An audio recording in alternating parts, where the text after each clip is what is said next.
Authors and artists work really hard on their stuff, so please support them using the links below. Thank you to Philly in the Sky with Diamonds, 69, for signing up for a YouTube membership. Unintimidated by her foe, her particular weapon of choice catches the eye of the Kaioshins, as it's none other than the sacred Z-Sword, leaving them mystified how a mere human would be able to draw such a blade. Taking note, Cold knows, if the highest of gods are astounded, he should tread carefully, and after witnessing the abundance of power at this tournament, he can't stay in his restricted state. Switching to what we know as Frieza's third, or Xenomorph form, Cooler feels it's about time their father got serious, aghast at his unbarred energy. Trunks realizing, had he let this guy transform back on Earth, it probably would have been quite a different battle. Videl, showing to maybe not be the ace in the hole as it initially seemed, is having extreme issues raising the sword from the dirt, as the increased gravity is simply too much, not to mention the weight of the blade itself. As the Frost Demon approaches, she looks up at him, bluntly stating she's always dreamed of fighting his kind herself, shouting, "Kaioken!"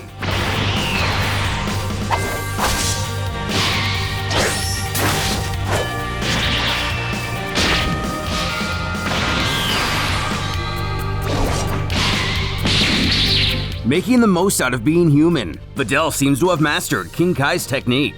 The Kais talk amongst each other how unusual the situation is, as this woman is a lot weaker than a Kaioshin, but could still draw the sword. Another theorizing that the blade was never meant to be appropriated by a Kaioshin. Perhaps it was made to name a hero from the lower realms.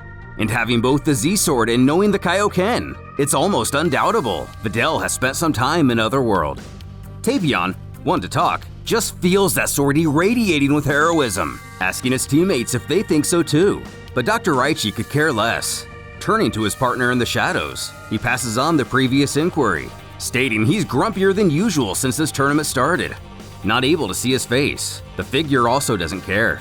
The other humans compliment their comrade on her agility, able to use the blade to keep distance, but not finding herself over-encumbered by its weight.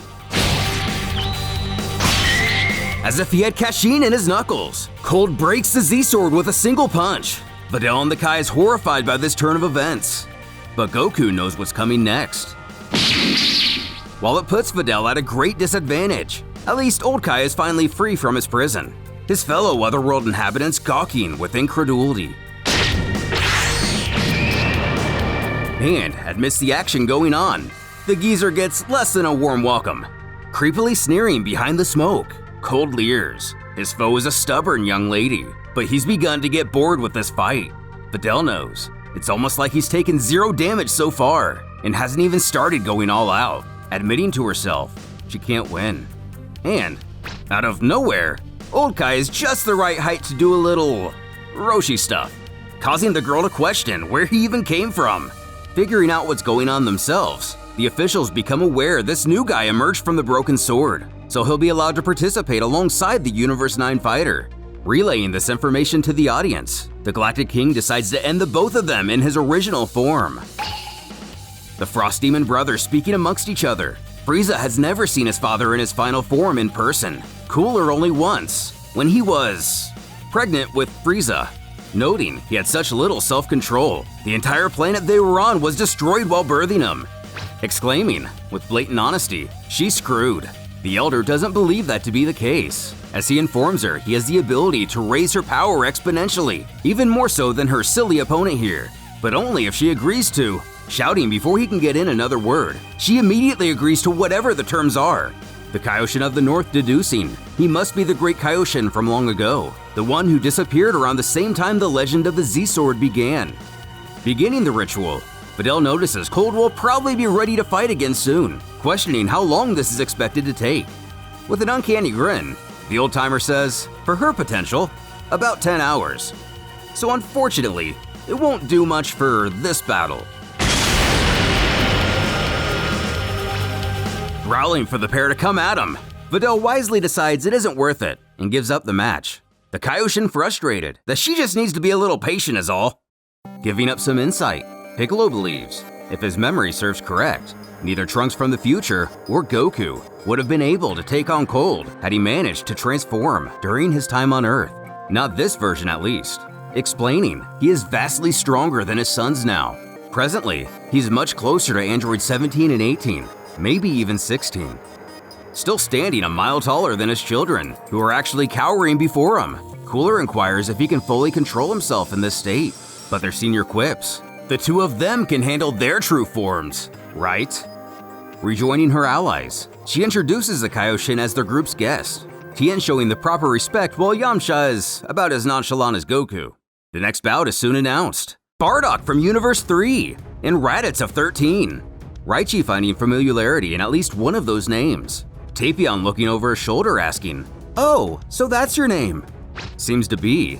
The primal weakling Pan easily took care of. Wasn't the only Bardock here today. Rather hostile, the doctor points to the Saiyan shouting, "You! What do you expect? Revenge? Don't make me laugh! I'll slaughter you!" With no direct context, we can possibly assume this attitude comes from the history between the Tuffles and the Saiyans. The Vargas listening in, trying to get to the bottom of this discourse as well, wondering why Raichi is surprised. One explaining they found Bardock first, and he requested they keep his identity hidden, even from his own group. Responding to his teammates' threats, he scoffs that isn't going to happen. Not only because Raichi is a weak excuse for a Tuffle, but the Saiyan already knows who the doctor is going to lose to. As the result of a mission to Kanasa gone wrong, he can now see events of a time that have yet to take place. In the ring, father and son greet each other, the elder elaborating, in his universe, they would call him Weakling Raditz, and he died at the first given opportunity. Grunting, this Bardock is the same from his own realm, a failed father, proud to be born to the lower class, but managed to reach the elite. Even still, had nothing but disgust for his two sons, claiming he was only weak because of him, barking his hatred for his father. Today, he will finally have his revenge, as his power is eons past any of Frieza's elite, or even the Ginyu Force, believing he can squish his dad with a mere finger. Growing a smirk, Raditz realizes he's, yet again, in over his head, admitting he was certainly a lousy father, but since gaining visions of the future, he's changed a lot, seeing the error of his ways and how barbaric the Saiyan people were. Though he warns his son, he doesn't plan to pull any punches, giving him the chance to give up now, if he'd like. Although, his son assures that won't be necessary. Hearing a clicking noise, Raditz explains he's honed a special technique. He's able to form Blutz waves in his eyes, just enough needed to transform. Not only that, but he has also managed complete self-control while in this state, bellowing there isn't even a full moon for his father to use for himself, or destroy to stop this state. But we know Bardock is much too smart of a warrior to be overtaken by such tactics, though he does give his son credit. If he had this ability in his own universe, they'd have won against Raichi, signifying his grudge with the Tuffle goes further than mere history among their peoples.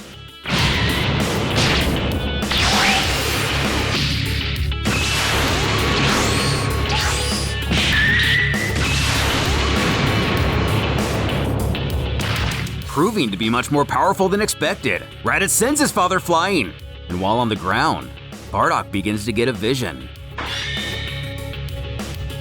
It's not the Earth that's in danger.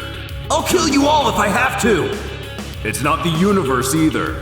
For all Piffy, no one can stop her father. Most certainly, not you. Before Piccolo exclaims, all of the universes are at risk. This masquerade ends now! Captain Ginyu isn't dead then. I don't care about these people! I'm sure we'll get along well. How? Stop.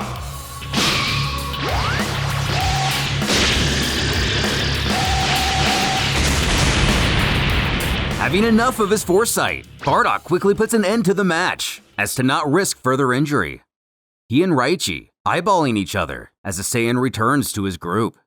Hopping atop his brother, Kakarot mocks, Raditz couldn't even make it past the first round. The down to Zaru only blurting for a sibling to shut up and close his left eye, as he can't seem to unlight the Blutz waves. While cleanup ensues, the official's usher, Akira Toriyama from Universe 2 and Raichi from 3. Guess I'm up. But aren't you the author? Yep, I have complete control over my own characters. I'm sure to win. That sounds like cheating. You want me to make you tap dance? While the Supreme Creator appears to be going through drawings, Beelzebub has a fair question. This Raichi guy, is he really one of his characters? When Toriyama suddenly remembers, no, he actually didn't create that one. Resolving he's too old for this stuff anyway, he surrenders before the match can begin. Salagir and Gogeta Jr. eagerly rushing up for autographs. Pulling out a tablet, the Toribot asks why he doesn't just use paper like everyone else. Regardless, the pair get their signature, but being kanji, they're not even 100% sure what it says. Anyway, Raichi is declared victorious and can exit the ring. Summoning the next contestants, Sid of 6 and Vegeta from 13. Initially alerting the judges she forfeits, her teammate urges she wait, telling her to use her power.